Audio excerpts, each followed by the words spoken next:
RAPOPORT just confirmed what we were scared of with Brandon Ayuk, and the reason he's not landing in Ashburn is gonna sting.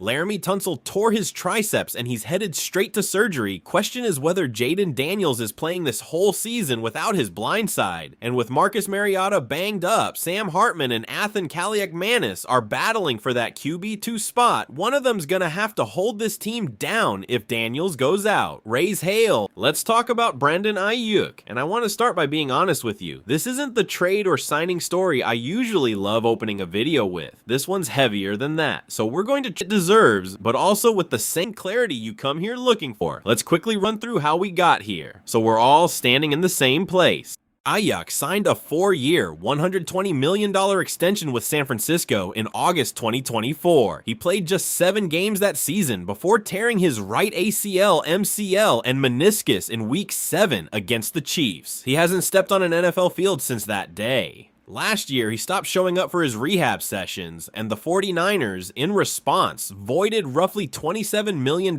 in guarantees for 2026. Since then, Ayuk has sat on the reserve list, not playing, not practicing with the team, in a relationship with the organization that drafted him that's completely broken, and that's where Washington comes in. Ayuk was Jaden Daniels' teammate at Arizona State, and from the moment it became clear his future in San Francisco was finished, he started hinting on social media that he wanted to finish his career here, with us, playing next to Daniels again.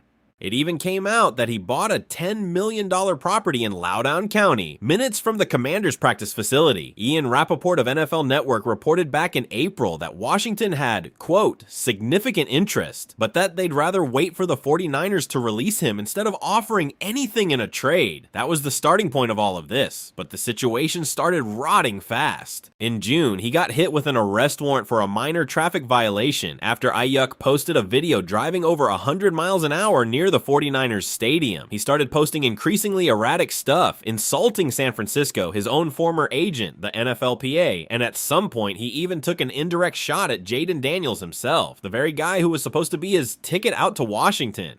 I've been following this for months, and honestly, week after week, the conversation in the specialized media stopped being about football and started being about something else entirely, and this brings us to the moment that gives today's video its title. On July 28th, the same day Washington's training camp opened, an NBC Sports reporter named JP Finlay asked Adam Peters a general question, without naming Ayuk directly, about how much weight a player's social media activity carries in evaluating him. Everyone in the room, Peters included, knew exactly who they were talking about. Peters answered carefully, said it's not always the first thing they look at, but that it is part of the full evaluation. It was a diplomatic answer, but it was an answer. And that same day, RAPOPORT dropped the line that genuinely chilled me a little, the reason I built this video around it the way I did. Rapoport said, and I'm quoting directly, that those close to Ayuk, including some within the Commanders building, are much more concerned about his well-being than about signing him. He said, word for word, that the priority right now is making sure he is okay rather than signing him, and that the chances of him landing in Washington seem remote right now. Read that again, fam. That's not an insider talking about offensive schemes or contract numbers. That's a reporter of Rapoport's caliber, saying on the record that the people around Ayuk are more worried about him as a person than about him as a football player. I'm not a doctor, I'm not a psychologist, and it's not my place, or anybody's place on this channel, to diagnose from a distance what's going on with Brandon Ayuk. I want that to be crystal clear. But I can read the pattern like anybody following this closely can. A player who completely isolated himself from his organization, who stopped showing up to rehab for a serious injury, who started posting increasingly aggressive and erratic content, and who now has people in his inner circle, according to a serious, verified insider like Rapoport, more worried about how he's doing than about whether he'll ever play again. That, to me, as a fan and as somebody who's followed this league for years, is genuinely concerning, way beyond any football outcome. And in the middle of all this, the Washington chapter closed, officially, just 11 days ago. On August 5th, the Commanders signed Stefon Diggs to a 1-year deal worth up to $12 million. And 2 days later, Adam Schefter confirmed on the Pat McAfee show what a lot of us already suspected, that Washington had, in fact, seriously considered Ayuk at some point during the offseason, but that his erratic social media posts cooled that interest before it ever turned into anything concrete. Ayuk basically wrote himself out of this organization's plans with his own decisions. And there's one more piece of context I want to add before closing out this story, because it feels unfair to talk about everything bad without also acknowledging what was actually at stake from a purely football standpoint. Before the injury, Ayuk was coming off back-to-back 1,000-yard seasons in 2022 and 2023, with 15 combined touchdowns across those 2 years, playing right alongside Deebo Samuel and Christian McCaffrey in one of the most lethal offenses in the league. That's the level of talent we're talking about when we say this, beyond everything else, is also a massive football loss. A receiver of that caliber, in his football prime, essentially wiped off the map by a combination of a serious injury and a breakdown in trust that looks like it doesn't have a way back. My opinion on this, and I'll say it carefully because we're talking about a real person, not just a wide receiver, I think Washington made the right call not chasing this any further than the initial interest stage. Not because Ayuk lacks talent, he's got plenty, 2 straight 1,000-yard seasons prove that, but because a locker room that's still rebuilding its culture under Dan Quinn can't afford to bring in a variable this volatile and unpredictable in a year where they've already got enough real question marks, as we're about to see in the next story. And honestly, I hope Brandon Ayuk finds whatever piece he needs, whether he plays somewhere next year or doesn't play anywhere at all. That, at the end of the day, matters more than any wide receiver. Okay, bro, I needed that breather after talking about money that didn't pay off, because what's coming now is a completely different kind of pain. This isn't a front office decision you can debate with numbers on a whiteboard. This is straight up bad luck, the kind that can change your entire season in a single practice rep on a random Saturday in August. Last Saturday, in a one-on-one drill against Odafe Oweh, Laremy Tunsil injured his right triceps. Mike Garafolo of NFL Network reported it that same night from the practice facility itself, and ESPN later confirmed it's a tear that's going to require surgery. The following Monday, Dan Quinn confirmed it himself, in person, in front of the microphones. He said, and I'm quoting directly, "It's always tough to talk about a player missing time, especially a great player like LT. Not only is he an unbelievable player, but he's also an absolutely fantastic teammate. He'll be missed, and we certainly can't wait to get him back." Typical recovery time for this kind of injury, according to medical reports gathered by ESPN, runs anywhere from 4 months in the best case up to 6 or 7 months in the worst case. Do the math on those numbers. We're talking about a real possibility, I'm not saying a certainty, but a real non-trivial possibility that Tunsil ends up missing the entire 2026 season. And this one hurts on a different level than other injuries, because just 5 months ago, back in March of this same year, Washington gave Tunsil a 2-year extension that made him the first offensive tackle in the entire history of the NFL to average $30 million a season, with $61.5 million guaranteed in total. And let's not forget what it cost to bring him here in the first place. Back in March 2025, Washington handed Houston a package of 4 draft picks, a 3rd and a 7th rounder in 2025, plus a 2nd and a 4th rounder in 2026, just to pry him away from the Texans. 4 draft picks and a $30 million a year contract is a total investment you rarely see on a single offensive lineman in the entire history of this league. You don't give a player that kind of historic contract unless you believe, with your full conviction as a front office, that he's the cornerstone protecting your franchise quarterback. And that's exactly what Tunsil was for Jayden Daniels. Pro Football Focus graded him the 6th best offensive tackle in the entire league in 2025, allowing just 15 pressures and 2 sacks all season. He was, in fact, the only commander to show up in ESPN's recent top 10 survey of coaches and executives across the whole league heading into this 2026 season. So who steps in? Brandon Coleman is Washington's immediate answer. And honestly, within how bad this situation is, it's not a bad answer.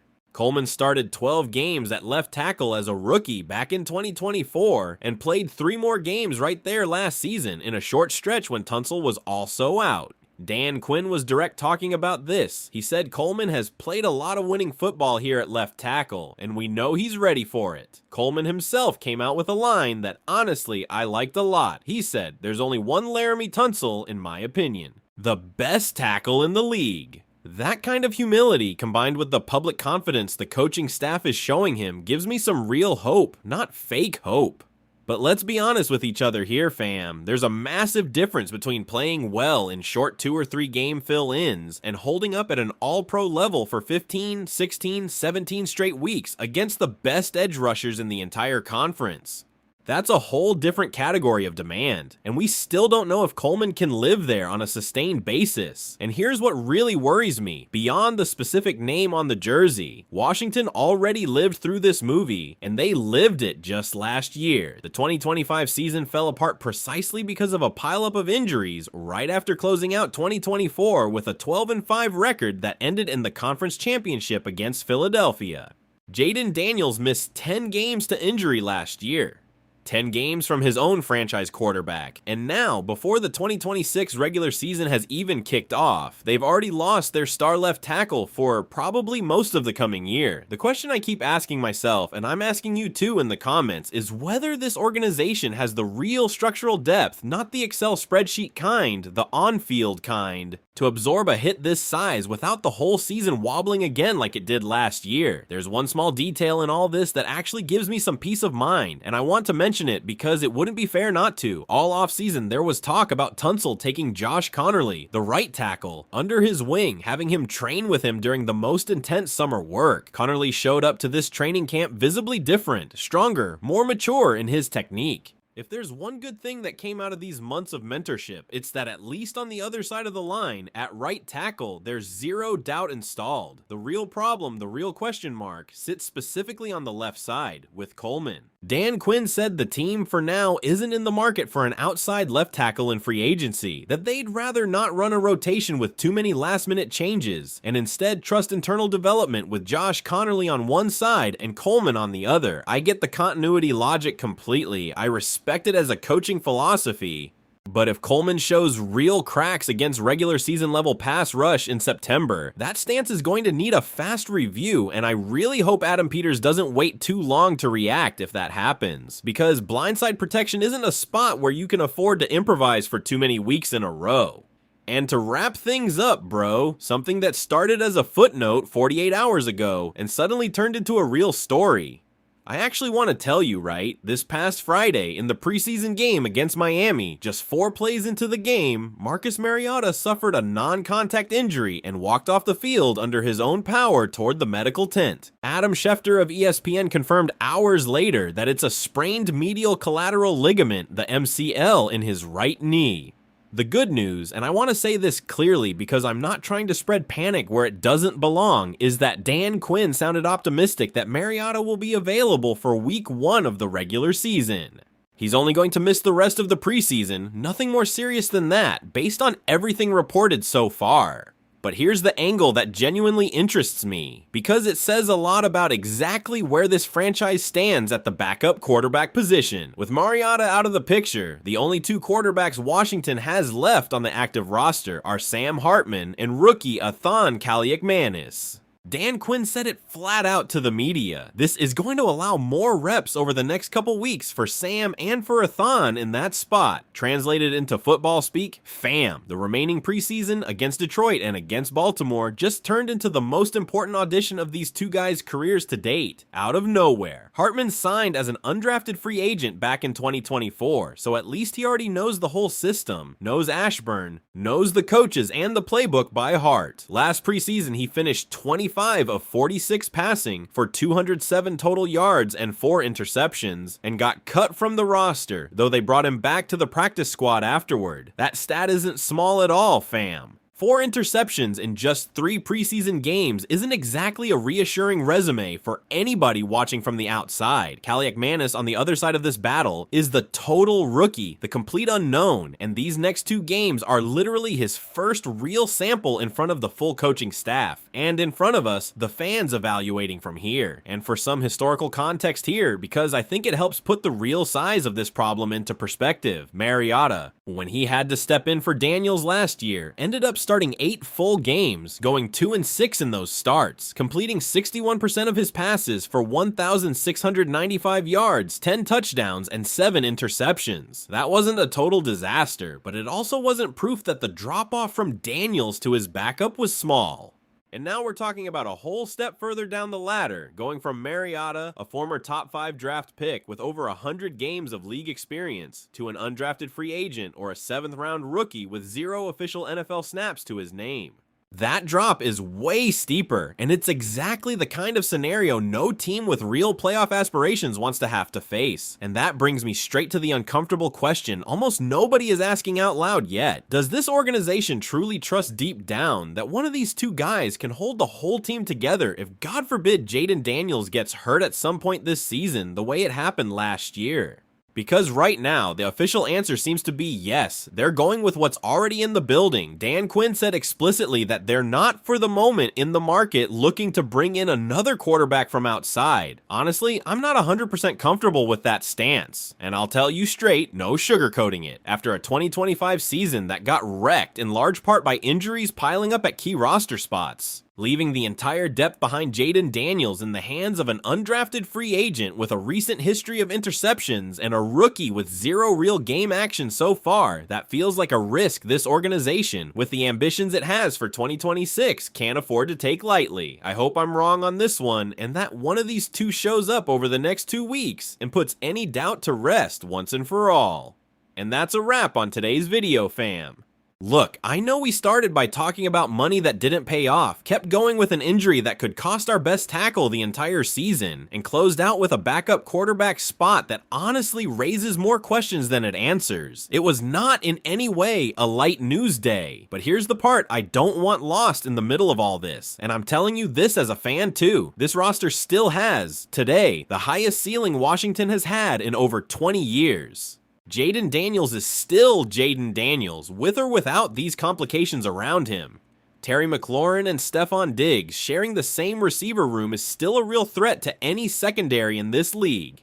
And the story of this organization, everything the burgundy and gold represents, doesn't get finished in one rough week in August. No matter how tough this particular week was, that story gets written in January. So yeah, today we had to talk about contracts that didn't pay off and injuries that genuinely hurt. Tomorrow might mean talking about something completely different, and that's exactly the job I come here to do every single day. Stay present, day after day, telling you the truth with no filter, whether everybody likes it or not. If this video gave you something today, you know how this goes. Drop the like, subscribe to the channel if you haven't already, and tell me down in the comments something specific. I want to read every single one of you. Do you think Washington made the right call walking away from Aiyuk, or would you have given him a shot anyway? I want to read every one of your answers, seriously. See you in the next one. Raise hail, always.